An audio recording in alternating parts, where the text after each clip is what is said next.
Geoarbitrage is far too big a word for me, so I just need you to explain it. I kind of get the sentiment behind it, but give us the Dumbo version of Geoarbitrage. What it basically is, it's a ridiculous word. I didn't make it up, unfortunately, or fortunately, I don't know which way you want to look at that. But it's basically about getting stuff done at a cheaper rate because of currency differences and economy differences. Because to live a top 10% lifestyle in Australia, you have to earn 100 grand a year. Whereas in Philippines... Arbitrage. Oh, sorry, you go. In terms of the Philippines, to live in the top 10%, you only have to earn 25 grand. So the calibre of person you get is a lot cheaper because of just economic and currency differences. Does that sort of make sense a bit more? To build on it, this comes, I suppose, from my stock market background. The word arbitrage has to do with the differencing of prices on something in two separate markets. So let's say BHP might be trading here in Australia and BHP might be trading on the stock market over in the US.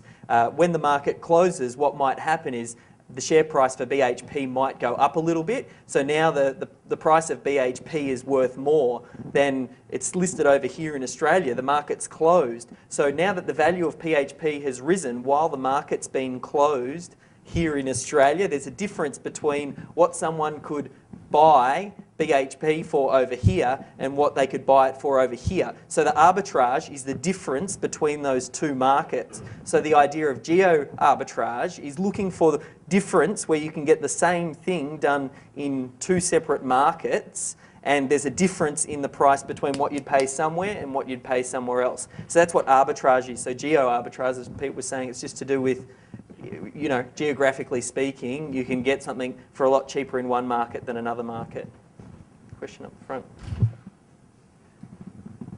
The way I was understanding what you said was that instead of looking at the dollar value of what that person will cost per hour, we should look at the skill set? Yeah, it also comes down to, at the end of the day, in Australia to get, or America, wherever you might be, to get something done, whether it's a website done, it might cost you here 10 grand. Whereas you get the same quality work done in the Philippines for 2 grand because of the currency differences and there's the wage differences. Because the same person, you know, if you had let's say, a car mechanic here in Australia, they might get paid 50 grand a year. In the Philippines, the same person doing the exact same skill set, same knowledge, doing that same job in the Philippines might only get paid 10 grand a year. But you get the exact same outcome. And if you took your car to the Philippines to get serviced by that same person, it's getting the same result at a much cheaper price. That's probably the better way to explain it. It's the outcome price.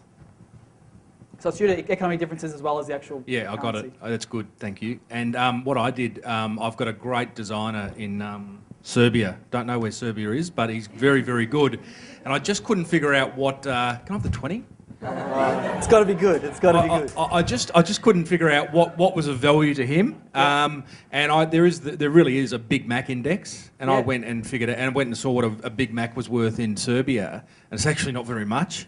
And then I actually developed a good relationship with this guy and got talking to him about the cost of living in Serbia, because A, I was interested, and B, I wanted to make sure I wasn't getting ripped off. And I very quickly understood that, you know, he rents a room for $300 a month, and it's a good room, you know, where he lives, and it was interesting.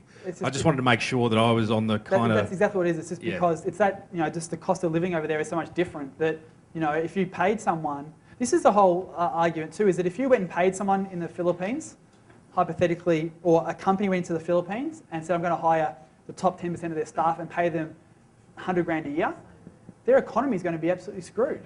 So you can't just go in there and pay, you know, what we consider a normal wage, because it just would, you know, screw up the rest of the economy, because all the top 10% will go and work for this one company. The rest of their, you know, the whole business and economy just would go down the toilet. It just doesn't work like that. So you want to pay people exceptionally well, but, you know, by paying them too well, actually it can be a problem for them, which is weird to say, but yeah.